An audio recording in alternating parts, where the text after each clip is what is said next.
नमस्कार, मैं हूं ललित खजूरिया। आज जम्मू कश्मीर विधानसभा में स्पेशल सत्र लगाया गया। वजह थी पहलगाम में आतंकी हमले में मारे गए 26 लोगों को श्रद्धांजलि देना, और वो श्रद्धांजलि दी गई। और जिस तरह से जम्मू कश्मीर यूटी के मुख्यमंत्री उमर अब्दुल्ला साहब ने कहा कि ये जो हमला है ये हम सब पर है, इंसानियत पर हमला है। और दूसरा ये कि आज मैं सस्ती राजनीति नहीं करूंगा, स्टेटहुड की मांग नहीं कर सकता, क्योंकि मैं सस्ती राजनीति नहीं करना चाहता। फिर कभी हम देखेंगे। और कई नेताओं ने भी वहां पर अपनी संवेदनाएं जो हैं वो प्रकट की। लेकिन सवाल ये है कि संवेदनाएं तो प्रकट की, लेकिन किसी भी कश्मीरी लीडर ने उन लोगों से अपील नहीं की, घाटी के लोगों से, कि आप उन लोगों का साथ छोड़ दीजिए जो आतंकी गतिविधियों में शामिल है। अगर ये केंद्र सरकार ये मान रही है कि ये सुरक्षा में चूक है, जाहिर सी बात है, इतना बड़ा हमला बिना चूक के हो नहीं सकता। लेकिन उन्हें शरण देने वाले जो हैं वो अभी भी वही हैं, क्योंकि ये आतंकी ना तो मारे गए ना ही पकड़े गए, तो ये गायब कहां से हो गए। और दूसरा सवाल कि क्या जो मेन स्ट्रीम मीडिया है वो सवाल करेगा कि अगर सुरक्षा में चूक हुई तो क्यों हुई, और जब सवाल किए जाते हैं तो पत्रकारों को पीट दिया जाता है। ये भी एक बहुत एक गंभीर जो है चिंता का विषय है। इसी पर हम बातचीत करेंगे। हमारे जो सहयोगी हैं उनसे मैं आपका तारुफ करा दूं। हरवंश नगोकी जी, वरिष्ठ पत्रकार, सर स्वागत आपका। धन्यवाद ललित खजूरिया जी। दोनों साथियों को भी मेरी नमस्कार। दिनेश सर, सर स्वागत आपका। दिनेश जी, आवाज दिनेश जी की कुछ समस्या आ रही है। चलिए दिनेश जी हमारे जी साथ जी हैं। नहीं हाँ जी, सर। आ नमस्कार गई। ललित जी। वो और म्यूट मैं म्यूट कर दीजिए जी। मेरे सहयोगी नरेश शर्मा हमारे साथ हैं। नरेश नमस्कार। जी नमस्कार। हरवंश सर, मैं आपके पास आऊँगा। बहुत अच्छा किया कि नेताओं को भी याद आ गया, और ये उनका फ़र्ज़ बनता था, क्योंकि आप जनप्रतिनिधि हैं। और श्रद्धांजलि जिस तरह से दी गई, ऐसा लग रहा था कि इस स्पेशल सत्र में कोई रेजोल्यूशन पास किया जाएगा पाकिस्तान के खिलाफ। ऐसा तो नहीं हुआ, लेकिन हाँ, सभी ने अपनी संवेदनाएं जो प्रकट की। लेकिन एक सवाल जो जहन में आ रहा है वो ये आ रहा है कि कश्मीर के उन लोगों से अपील नहीं की गई जो लोग आतंकियों को शरण देते हैं, क्योंकि बिना स्थानीय सपोर्ट के यह हमला हो नहीं सकता था। सर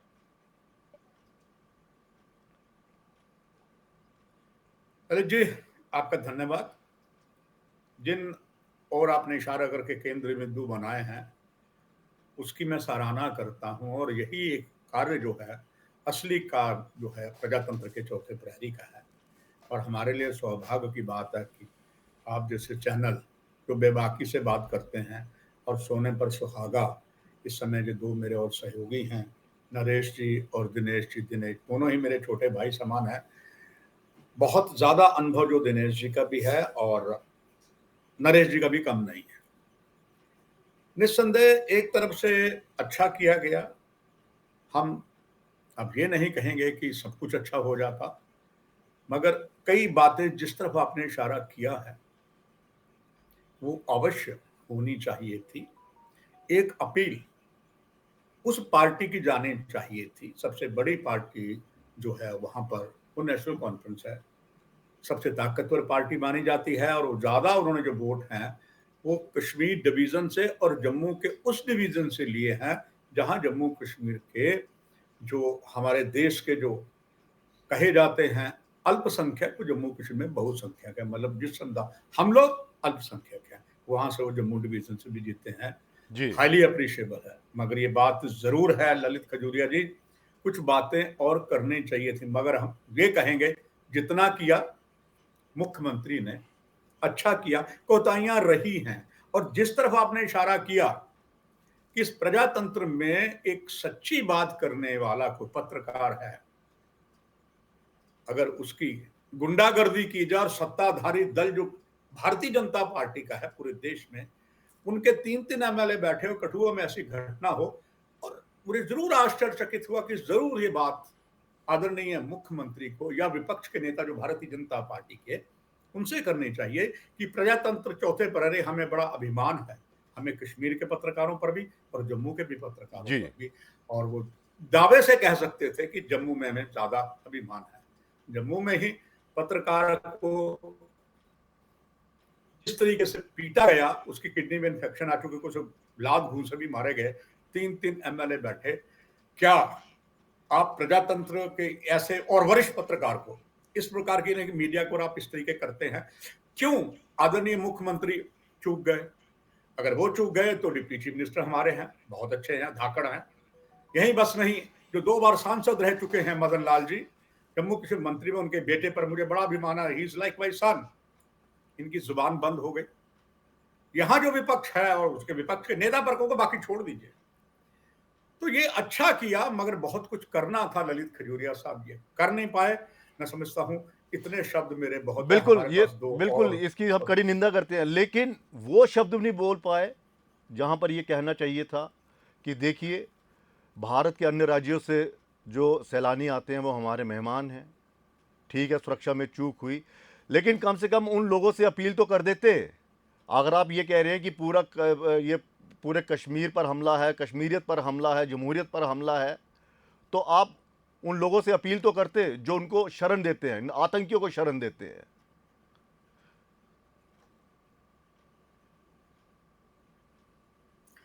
निश्चित तौर पर ललित जी ऐसा होना चाहिए था। वोट राजनीति जो है ना, आप मुझसे बेहतर जानते हैं, जहां पर वोट की राजनीति आ जाती, वोट तो ज्यादा उन्हें कश्मीर से मिले हैं, तो ये उन्हें बेबाकी से कहना चाहिए था।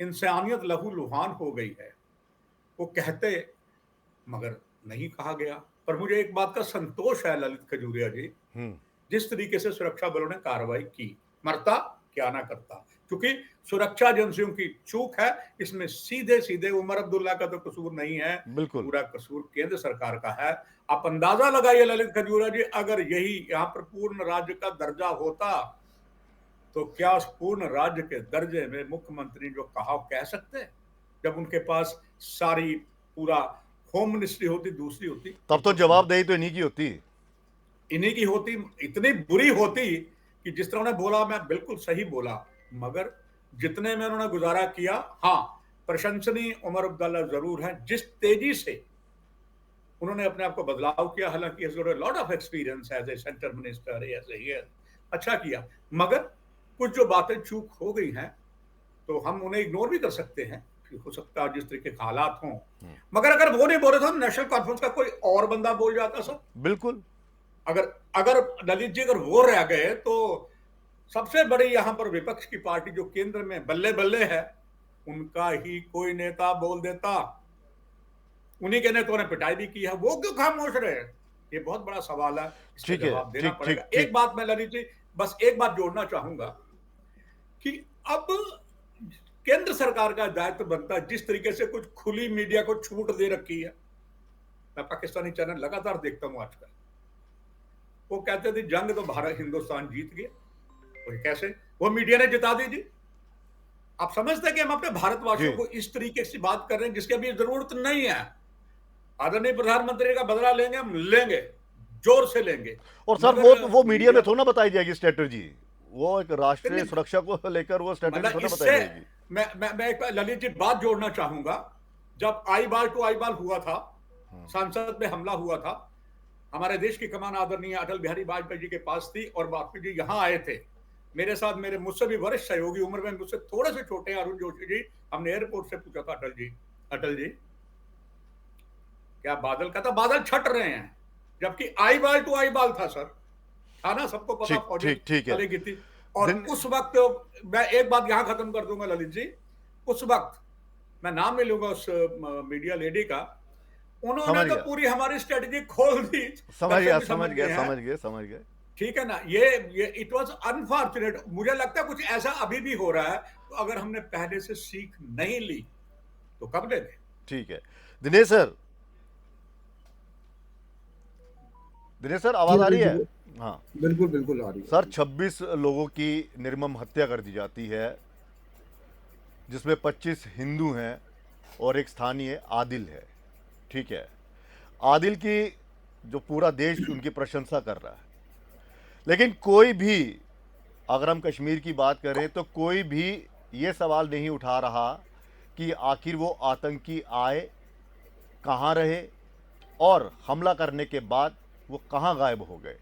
और दूसरा ये कि एक भी नेता, जिस तरह से मैंने हरमन सर से पूछा कि किसी ने ये अपील नहीं की, क्या वोट बैंक की राजनीति हो रही है कि अगर हम ये कहेंगे कि हाँ कश्मीर में देखिए मेजॉरिटी तो मुस्लिम्स की है, और जाहिर सी बात है जिन्होंने हमला किया वो उसी धर्म से आते हैं, और अगर हमने ये कर दिया तो कहीं ऐसा ना हो ये लोग हमसे नाराज़ हो जाए। अगर हमने अपील कर दी कि हाँ इन लोगों का साथ मत दीजिए, सुरक्षा बलों को बताइए, पुलिस को बताइए अगर कोई संदिग्ध मिलता है, ऐसा देखने को नहीं मिल रहा। देखिए ललित जी, सबसे पहले तो आपका बहुत बहुत शुक्रिया। जो आज मैं चीफ मिनिस्टर उनकी स्पीच सुन रहा था, उन्होंने कुछ बातें की कि ये टर्निंग पॉइंट बन सकता है, ये वाला जो बिल्कुल जो कि हम सब इकट्ठे हो गए हैं। नहीं मैसेकर हुआ, ये टर्निंग पॉइंट बन सकता है मिलिटेंसी को खत्म करने का। उन्होंने बड़ी अच्छी बात कही है, लेकिन उस तरह की जो सपोर्ट, जैसे आपकी बात को मैं पूरा इंडोर्स करता हूँ, उस तरह की सपोर्ट पॉलिटिकल पार्टीज की तरफ से नहीं आ रही है। कल आपने एक ट्वीट देखा होगा नेशनल कॉन्फ्रेंस के जो आजकल बड़े लीडर बनने की कोशिश कर रहे हैं, आगा राहुल्ला महदी, उनका ट्वीट बड़ा डेरोगेटरी है। उन्होंने कहा कि Kashmir and Kashmiris are being given collective punishment. ये वो कह रहे हैं कि जो हम सिक्योरिटी एजेंसीज ने जो क्रैकडाउन शुरू किया है OGWs या टेररिस्ट सिंपैथाइजर्स के खिलाफ, वो कश्मीर और पूरी कश्मीर कम्युनिटी को कलेक्टिव पनिश करने की कोशिश की जा रही है। जब आप इस तरह की स्टेटमेंट देंगे तो आप तो प्रवोक कर रहे हैं। आप कहाँ यूनिटी कहाँ है आपको वार अगेंस्ट टेररिज्म में? आपको थोड़ी देर के लिए सिक्योरिटी फोर्सेस को फ्री हैंड देना पड़ेगा। सिक्योरिटी फोर्सेस अगर किसी को पिक कर रही हैं, किसी को डिटेन कर रही हैं, तो सिक्योरिटी फोर्सेस को अगर आप इस तरह से कैंपेन चलाओगे तो कल आपने देखा होगा, कल एक नैरेटिव क्रिएट करने की कोशिश की गई है। तो मुझे लगता है कि हाफ हार्टेडली चल रहा है।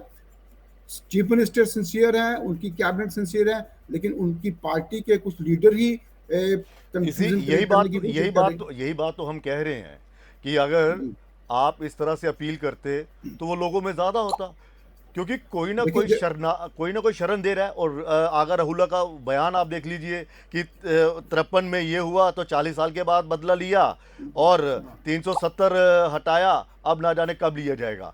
यही वो लोग हैं जो शेल्टर, मतलब एक किस्म के उनके प्रति अपनी सिंपैथी जो है वो जाहिर करते हैं। आगा राहुल्ला अब जो अपनी पुरानी स्टेटमेंट के बारे में जो मर्जी कहें, लेकिन अगर उनका वो इंटरव्यू देखें, 2 घंटे का जो इंटरव्यू था, उन्होंने कहा कि जो फ्लक्स ऑफ टूरिज्म है, इट इज कॉल्ड यू के एग्रेशन, इन्वेडर हैं ये लोग, टूरिस्ट नहीं है, ये कल्चरल एग्रेशन है। ये क्या स्टेटमेंट थी? उस स्टेटमेंट के बाद अगर टूरिस्ट पर हमला होता है तो नेचुरली उनको भी रिस्पॉन्सिबल ठहराया जाता है कि उनकी वो स्टेटमेंट बड़ी प्रोवोकेटिव थी। ठीक है, दूसरी बात ये है, इतनी प्रोवोकेटिव स्टेटमेंट देने के बावजूद अब अपने आप को डिफेंड करें। दूसरी बात यह कि जैसे चीफ मिनिस्टर ने कहा कि मस्जिदों से ऐलान हुआ कि आप प्रोटेस्ट कीजिए, मस्जिदों में 2-2 मिनट का मौन रखा गया। अगर यही मौका है कि मस्जिदों से ये ऐलान होना चाहिए कि जो लोग टेररिज्म को शेल्टर देते हैं कश्मीर घाटी में, उनका सोशल बायकॉट होना चाहिए, क्योंकि ये जो अटैक हुआ है ये टूरिस्ट पे अटैक हुआ है। कश्मीर की इकॉनमी सारी टूरिस्ट पे बेस है। तो अब मुझे लगता है कि अब हाई टाइम है कि मस्जिदों से, जितने भी रिलीजियस प्लेस हैं, वहां से एक आवाज आनी चाहिए। सारी कश्मीर घाटी को यूनाइटेड होकर उन लोगों का सोशल बायकॉट करना चाहिए। ये भी कश्मीर ने आइडेंटिफाई है कि कौन कौन लोग टेररिस्ट हैं, कौन कौन सेपरेटिस्ट हैं, और जो पुराने जिन्होंने अपने आप को सरेंडर किया हुआ है उनके भी पूरी जांच होनी चाहिए, जो सरेंडर मिलिटेंट है, जो सरेंडर टेररिस्ट है।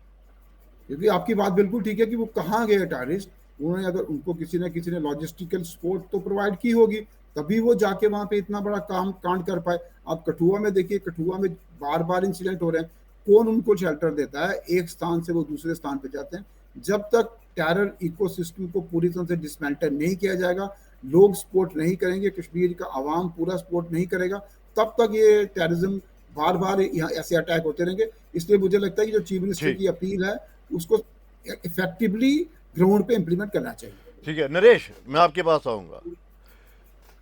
ठीक है, निंदा भी हो गई, श्रद्धांजलि भी दे दी गई, लेकिन खुलकर कोई भी नहीं नेता कह रहा, खासकर घाटी से, कि हाँ ये जो शरण दी गई, इन आतंकियों को जो मदद की गई, वो लोग कसूरवार हैं उन पर भी एक्शन होना चाहिए। लेकिन यहाँ पर प्ले कार्ड्स लेकर आ गए असेंबली में कि जो कलेक्टिव पनिशमेंट जो है वो दी जा रही है, जिस तरह से दिनेश सर ने कहा।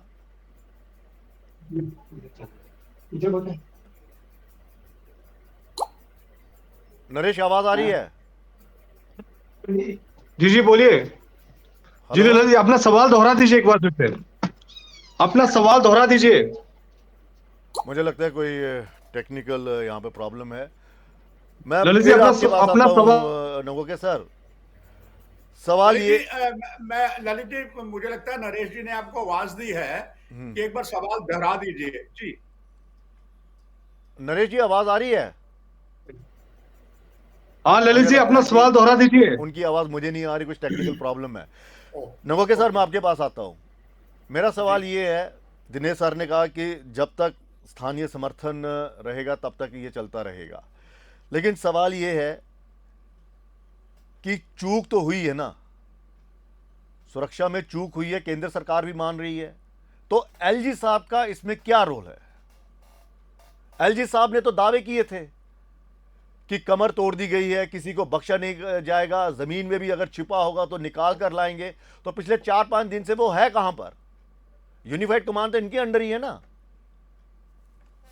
जी ललित खजूरिया जी, अगर आप और मेरे दोनों छोटे भाई समान वरिष्ठ पत्रकार हैं दोनों, मेरे कोई रिपोर्ट आप देखते होंगे, जब ऐसी बात करते थे कि हमने आतंकवाद की कमर तोड़ दी, तो तभी मैं कार्यक्रम करके कहता था जस्ट वेट करिए, कितनी कमर तोड़िए पता लग जाए। और कहीं देख लीजिए, इतिहास उठाकर देख लीजिए, अगर प्रेस इंफॉर्मेशन ब्यूरो या हमारी यहाँ की जो जम्मू कश्मीर इंफॉर्मेशन ब्यूरो देखें, मैं गलत तो नहीं कह रहा हूँ। राशन पर भाषण है, भाषण पर राशन नहीं, वो कई बार ऑनिमल्स की मजबूरी होती है, वो ऐसे बयान देते हैं। अब जितने आवे दावे हमारी आदरणीय केंद्र सरकार ने किए, सब टाइम टाइम फिस हो गए। सिर्फ इस बात को बढ़ाना कि हमने पत्थरबाजी बंद कर दी, यस पत्थरबाजी बंद हुई है, क्या आतंकवाद का जो बाकी कुछ चीज कम हुई है? अरे जम्मू डिवीजन के 10 जिलों में, पहाड़ी क्षेत्रों में, जगह जगह आपके प्राकृतिक गुफाओं में आतंकवादी बैठे हैं। आपने भयंकर भूले किए उनसे सुरक्षा के निपटने के लिए। उससे पहले कोकरनाग में आपने क्या, एक हमारा कर्नल शहीद करवा दिया, एक मेजर शहीद करा दिया, एक डीएसपी शहीद करा दिया। जरा याद करिए ललित जी, मैं आप सबको बैकग्राउंड में लेना चाहता हूं। जब आदरणीय केंद्रीय गृह मंत्री आए, श्रीनगर में उस डीएसपी के घर भी गए। भाई शहीद तो बहुत हुए थे, उनके क्यों गए? आप भी जानते हैं, हमारे कुलीग भी जानते हैं, उनके इसलिए गए कि जो कोकरनाग से हमने कुछ सीखना था वो नहीं सीखा, हमने वही गलती कठुआ में की। एक हमारे डीएसपी साहब, उनके साथ 2 साथी। अरे भाई, इनको क्या जरूरत थी जाने की, जबकि तय हो चुका है कि आगे जाएगी तो पैरा कमांडो जाएगी, जो पूरी यहाँ पर पैरा कमांडो के लिए सब कुछ किया हुआ है। अब सवाल ये आता है कि जिस तरीके से आपने हालात वहां किए, वो सर गए, उनके घर गए आदरणीय केंद्रीय गृह मंत्री, किसी और के नहीं गए, क्योंकि वो भी ऐसे ही मरे और वो अपनी पत्नी शहीद हुए, क्षमा चाहूंगा, मरे नहीं, बलिदानी हुए, शहीद हुए। और उन्होंने वहां से अपनी पत्नी को कहा था, जो बहुत जल्दी समय में एक मां बनने वाली थी, उसने कहा देख मैं बच नहीं सकता क्योंकि मेरी बहुत ब्लीड हो चुका हूं मैं, बच्चे का ख्याल रखना। तभी तो गए। वही चूक आपने कठुआ में की जो आपने दक्षिण कश्मीर में कुछ समय पहले की।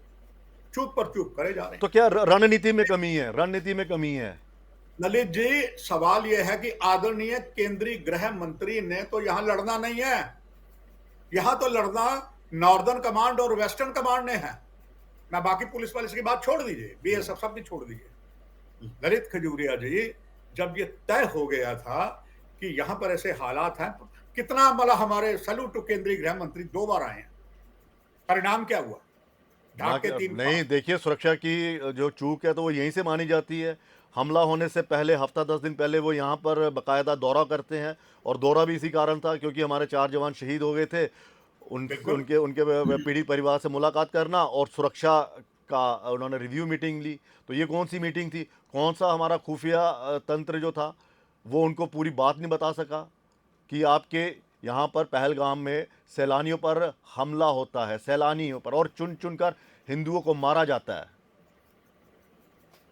ललित जी, और उससे सबसे बड़ा दुर्भाग्य और ये जुड़ता है सर, कि बहुत से कश्मीर की, मतलब including the former chief minister of Jammu Kashmir Mehbooba Mufti ji ने कहा है कि इस तरीके अब सबको ना पकड़ करो। भाई ठीक बात है, गेहूं के साथ तो घुन पिस्ता आया है, मगर सवाल ये है जब पहलगाम में यह अटैक हुआ तो क्या वहां जो स्थानीय लोग थे जिनको पता था, अब सबूत हो रहे हैं, अगर उस वक्त बता देते कि साहब लोकल बता दे, किसी ने नहीं, ललित जी बताया, अब तो कहते हैं ना, अब तो यहाँ पर रखा है सिक्योरिटी फोर्सेस वालों ने, मारा नहीं है, यहाँ रखा, बता बेटे।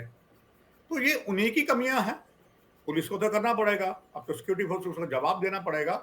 मगर फिर ललित जी कहेंगे let bygones be bygones, आगे के लिए बात ख्याल रखें, अभी डर दूर नहीं हुआ है। ठीक है हम दिनेश सर, बात करेंगे। ये कहना जी जी कि मैं सस्ती राजनीति नहीं करना चाहता, मैं स्टेटहुड नहीं मांगूंगा, क्या दिल्ली को खुश करने के लिए ये दिया गया है ये बयान? नहीं नहीं ललित जी, इतनी ऐसी बात नहीं, दिल्ली को खुश नहीं किया गया, बड़ा मैच्योर नहीं, एक बयान मैच्योर तो दिया है, लेकिन सवाल तभी उठते हैं ना कि आप एक मर्तबा भी उन लोगों के खिलाफ नहीं बोल रहे हैं जो लोग उनको शरण दे रहे हैं, क्योंकि आपको लगता है कि अगर ये बोलेंगे तो फिर कहीं ना कहीं धर्म जो है वो आड़ में आ जाएगा कि हाँ जी इस समुदाय के लोग जो हैं उन्होंने कत्ल किया एक और उसी समुदाय के लोग जो हैं वो शरण दे रहे हैं, उन्होंने एक हत्या देखिए की। ललित जी, नहीं ललित जी, एक तो बात क्लियर है कि पूरे नेशनल एक कंसेंसस बना हुआ है। कांग्रेस डिस्पाइट बीइंग मतलब इतनी बीजेपी को अपोज करती है, लेकिन कांग्रेस ने भी कोई ऐसी स्टेटमेंट इस इंसिडेंट को पोलिटिसाइज करने की कोशिश नहीं की है, नेशनल कॉन्फ्रेंस ने भी नहीं किया है। लेकिन कश्मीर की स्थितियां और हैं, या कम्पिटिटिव सेपरेटिज्म है मेन स्ट्रीम पार्टीज के बीच में, National Conference, PDP, People's Conference, Apni Party, ये सीपीएम, ये कम्पिटिटिव सेपरेटिज्म चलता है इनमें। तो मैं सेपरेटिस्ट ज्यादा हूँ या आप सेपरेटिस्ट ज्यादा है, क्योंकि कल सबसे पहले जब मीरवाइज उमर फारूक की स्टेटमेंट आई, उसके बाद सभी पॉलिटिकल पार्टीज में एक बैड रेस लग गई, सबने स्टेटमेंट दे दी कि ये कलेक्टिव पनिशमेंट हो रही है। सबसे पहले मीरवाइज उमर फारूक ने कहा, उसके बाद सबने देना शुरू कर दिया, ये कहते हैं कि हम आपसे पीछे नहीं है। तो ये बात आपकी बिल्कुल ठीक है कि सारी एक रेजोल्यूशन पास ये भी होना चाहिए कि जो लोग टेररिज्म को सपोर्ट कर रहे हैं, जो ओवरग्राउंड वर्कर हैं, जिनका हाथ निकलता है, जिनका रोल रहेगा इस इंसिडेंट में, उनको कम से कम उनकी फैमिलीज का उनका सोशल बाइकआउट होना चाहिए। कश्मीरी आवाम को मिलके सोशल बाइकआउट करना चाहिए, क्योंकि अगर आवाम सपोर्ट नहीं करेगा वार अगेंस्ट टेररिज्म, तो फिर हम इस वार को नहीं जीत पाएंगे। सिक्योरिटी फोर्सेस अकेले कुछ नहीं कर पाएंगे। अब ये आवाम की जरूरी है, क्योंकि जो इंसिडेंट हुआ है ये कश्मीर की इकोनॉमी को तोड़ने की कोशिश की गई है, कश्मीरियों को मतलब कश्मीरियों को एक तरह से मैं कहूँ कि गरीब करने की कोशिश की गई। कश्मीरियों के हितों के लिए कुछ नहीं किया गया, नाम कश्मीरियों का पाकिस्तान ले रहा है, लेकिन सबसे ज्यादा नुकसान कश्मीरी अवाम को होगा। कश्मीरी अवाम को देश में, मतलब सिर्फ जम्मू कश्मीर में नहीं होगा, देश में भी नुकसान हो रहा है। तो इसलिए अब कश्मीरी अवाम को इसके खिलाफ खड़ा होना पड़ेगा। और जो कश्मीर के पॉलिटिशियंस हैं, उनको मोटिवेट कौन करेगा? नहीं, कश्मीर के पॉलिटिशियंस की ये रिस्पॉन्सिबिलिटी है कि अब टाइम आ गया है। जैसे पंजाब में एक टाइम में सारे जो पॉलिटिशियन थे, हर पॉलिटिकल पार्टीज जो है उस समय जो मिलिटेंसी थी उसको सपोर्ट करती थी, लेकिन एक टाइम आया जब सभी पॉलिटिकल पार्टीज ने टेररिज्म के खिलाफ स्टैंड लिया। अब टाइम आ गया कि कश्मीर की सभी पॉलिटिकल पार्टीज इंस्टेड ऑफ जो ये करना कि आप सेपरेटिज्म को सपोर्ट करें, आपको चाहिए जो आप मतलब आप कम्पिटिटिव सेपरेटिज्म, आपको चाहिए कि आप लोग इसके खिलाफ अवाम को अवेयर करें। ठीक है, नरेश एक बार फिर से हमारे साथ जुड़ चुके हैं, मैं नरेश के पास जाना चाहूंगा। नरेश जी आवाज आ रही है?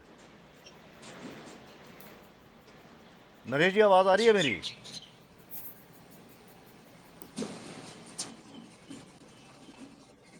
आई थिंक कोई तकनीकी सर मैं इसको अब खत्म करूंगा इस प्रोग्राम को। मुझे ये बताइए कि इस हमले से देश तो दुखी है ही, क्या सैलानियों पर डर खौफ है? क्योंकि अब अमरनाथ यात्रा भी जो है वो आने वाली है 2 महीने के बाद, मतलब कि अब 1.5 महीना रह गया, जुलाई में शुरू होगी। तो उसको लेकर अब सरकार जो है उसको अब क्या तैयारी करनी पड़ेगी? क्योंकि मैं आपको हकीकत बता रहा हूँ कि मैं भी घाटी में गया था अभी, मतलब इन 3-4 महीने में 2 मरतबा होकर आया कि ये जितने भी ये टूरिस्ट स्पॉट्स हैं ये सुरक्षा बलों के हवाले नहीं है। यहाँ पर सड़क पे आपको दिख जाएंगे, लेकिन जाइए आप अपने उस पर रिस्क पे, आपको रिस्क पर जाइए। आपको याद होगा उत्तराखंड में जिस तरह से पहले ही ऐलान कर दिया गया था कि मौसम खराब हो सकता है, बिल्कुल। लेकिन रेवेन्यू जनरेट करना है, पैसा कमाना है, इतने सैलानी आएंगे, इतने आएंगे, जाते गए किसी ने रोका तो वो देख लिया उसका वो हाल। यही आपको नहीं लगता है कि यहाँ पर सिर्फ सैलानी आते जाएं, करोड़ों की संख्या में आए इस साल? पिछले साल 1.5 करोड़ आए, इस बार हमारा टारगेट है कि 2 करोड़, पौने 3 करोड़ तक यहाँ पे पहुंचे। क्या सरकार की जिम्मेदारी यहीं तक ही है क्या? आगे सुरक्षा किसने देनी है? ललित जी, ये जो 2 महीने हैं कितने चैलेंज जी, वाले हैं? ललित जी, उमर अब्दुल्ला साहब की जब बजट में उन्होंने बात टूरिज्म पर बड़ी शानदार कही थी, गिनतियों में मत जाइए, उन्होंने बहुत अच्छा एक बताया सिस्टम। नंबर 2, अब जो बात आती है ललित जी, जिस हालात बने हैं, ये तो बात तय हो गई कि सरकारों के जो बयान सब खोखले निकले, आतंकवाद का स्वरूप बदला। अब ललित जी, अगर हमें जिद कर रही है ना, जिद, मैं ना मानू, ललित जी अभी भी कश्मीर के हालात पूरे सही नहीं है। 3 एग्जांपल देता हूं।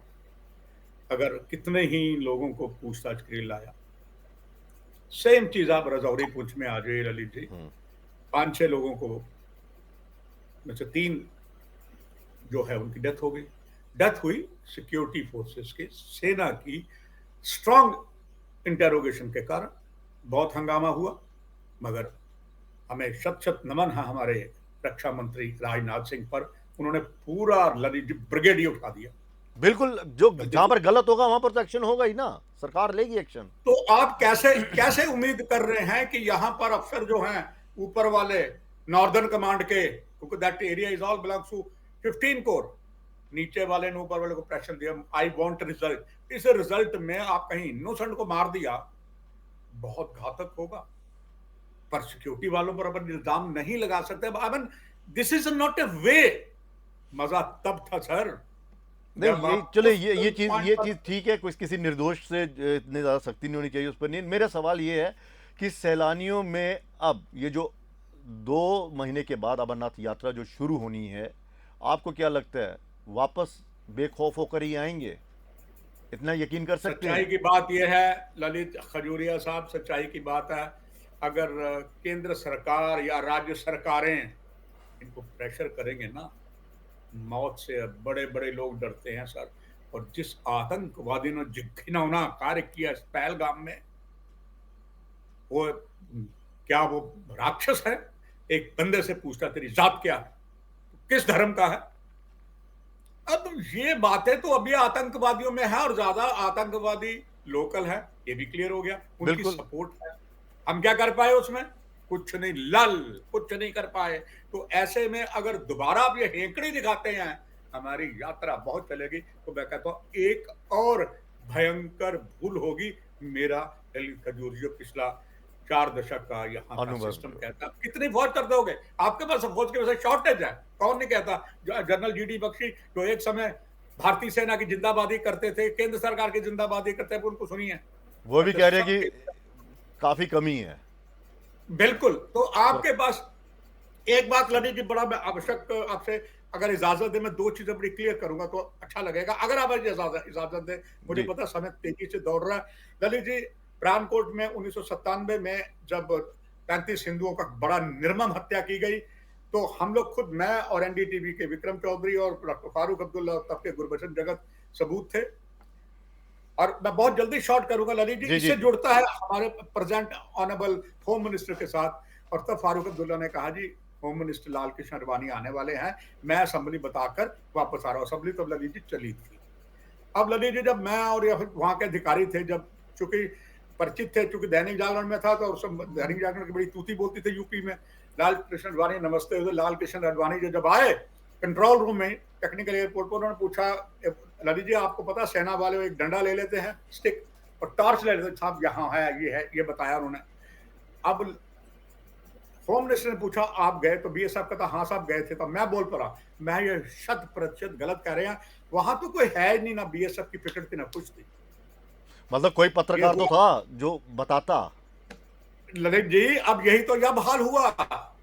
केंद्रीय गृह मंत्री जी आए, उनको मैं सजदा करता हूं, मगर उनका घटनास्थल पर जाना अभी बहुत कुछ करना बाकी था सर। परमात्मा ठीक ना करे ठीक। कुछ हो जाता, हमारा सबका देश शर्म से सर झुक जाता, क्योंकि हमारा नेटवर्क कमी है, हमारी नेटवर्क एजेंसीज में कमी है। इसको ठीक करने की आवश्यकता है। क्योंकि ललित जी, आपका बहुत धन्यवाद, आपने मुझे बड़ा समय दे दिया। ठीक ठीक मेरा ठीक। यही मानना है कि अभी बहुत कुछ करना ठीक है दिनेश सर, मैं ये मतलब 2 महीने के बाद फिर से मतलब यात्रा शुरू होने वाली है। सैलानियों में क्या, आपको क्या लगता है, श्रद्धालु में वो विश्वास फिर से लौट कर आएगा, या फिर ये भाषणबाजी से ही सब कुछ हाँ जी हो गया ठीक है अब देखेंगे आगे? देखिए ललित जी, मुझे नहीं लगता कि यात्रा पे कोई असर पड़ेगा। यात्रा एक धार्मिक आस्था का सवाल है। जब हिजबुल मुजाहिदीन जैसे लोग टेररिस्ट ग्रुप ने थ्रेट दी थी, कौन एक और टेररिस्ट ग्रुप था, उन्होंने भी थ्रेट दी थी, उसके बाद यात्रा बढ़ना शुरू हुई थी। यात्रा और टूरिस्ट ये डिफरेंट चीज है। यात्री जो है भगवान शिव का भक्त है वो। अब मैं इस समय मैं क्लेम कर सकता हूँ, दावे से कहूंगा कि पिछला रिकॉर्ड इस बार टूटेगा। लोग जान आएंगे, भगवान की श्रद्धा में आएंगे, क्योंकि लोगों में जज्बा है। यात्रा को अब टूरिस्ट से मत जोड़िए।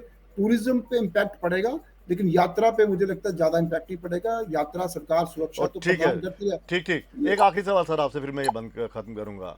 क्या ये जो इनकी स्टेटमेंट्स होती हैं, इनके बयानबाजी होती है, ये प्रोवोक करती हैं कि अब अंतिम सांसें ले रहा है आतंकवाद, पूरी तरह से ख़त्म हो चुका है आतंकवाद, कश्मीर में खुशहाली है, देखिए बेखौफ होकर लोग जा रहे हैं घूमने के लिए? ये देखिए देखिए ललित जी, ये पब्लिक पोस्टरिंग के लिए हर सरकार ये करती है, चाहे वो हाँ, जो मर्जी सरकार हो। जब 2008 में अगर हम कहेंगे नेशनल कॉन्फ्रेंस की सरकार थी, तब भी वो कहते थे कि हमने सिचुएशन इंप्रूव किया। हर पॉलिटिकल पार्टी जो सत्ता में होती है पब्लिक पोस्टरिंग के लिए ऐसी बातें करती है। तो टेररिज्म जो 30 साल से चल रहा है, लोकल सपोर्ट भी है, वो इतनी जल्दी खत्म नहीं होता। ये ठीक है, सरकार ने दावे किए थे, सरकार के दावे में कुछ दम भी था, क्योंकि जैसे हरबंस जी ने कहा, नोर के साहब ने, कि जो एजिटेशनल टेररिज्म है उसको आपने खत्म किया था। लेकिन अनफॉर्चुनेटली अब लंबे समय के बाद कश्मीर में इतना बड़ा इंसिडेंट हुआ, 6-7 सालों के बाद, तो नेचुरली सरकार इस समय डिफेंसिव मोड में है। सरकार को सब लोग अटैक कर रहे हैं, नेचुरली अटैक तो करेंगे, सिक्योरिटी लैप्स तो है। लेकिन ये कि हर सरकार ये दावे करती है, जो भी सत्ता में बैठा था वो कहता है कि मेरे समय में जो हमने टेररिज्म को कंट्रोल किया, हमने पीस लाई है। तो पीडीपी भी ये कहती रही, 2002 में जब पीडीपी की सरकार बनी। हर सरकार ये दावे करती है, कोई नई चीज नहीं है ऐसे दावे करना। ये ठीक है कि 370 टूटने के बाद कश्मीर में जो एक शांति आई, और एक कश्मीर एक बहुत बड़ा एक 370 तोड़ना एक बहुत बड़ा इंसिडेंट था, बहुत बड़ा स्टेप था। उसके टूटने के बाद अगर शांति रही तो ये अचीवमेंट तो थी केंद्र सरकार की। तो केंद्र सरकार इसलिए दावे कर रही थी, और हमारे एलजी भी इसलिए दावे करते, क्योंकि वही उसके बाद उन्होंने सत्ता संभाली हुई है। तो अब उन दावों में अब तो कुछ दम नहीं लगता नहीं, जो कांड हो गया।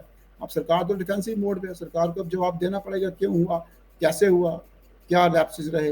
ये नेचुरली ये चलता है, चलिए पॉलिटिक्स सर, में चलता ठीक है। है। नगोके सर आपका भी बहुत बहुत शुक्रिया, सर आपका भी बहुत बहुत शुक्रिया। तो कुल मिलाकर ये है कि जो उमर साहब ने बाकायदा जो आज सदन में जो श्रद्धांजलि दी, और जिससे उन्होंने ये बताया कि वो कितने आहत हैं और सस्ती राजनीति नहीं करना चाहते।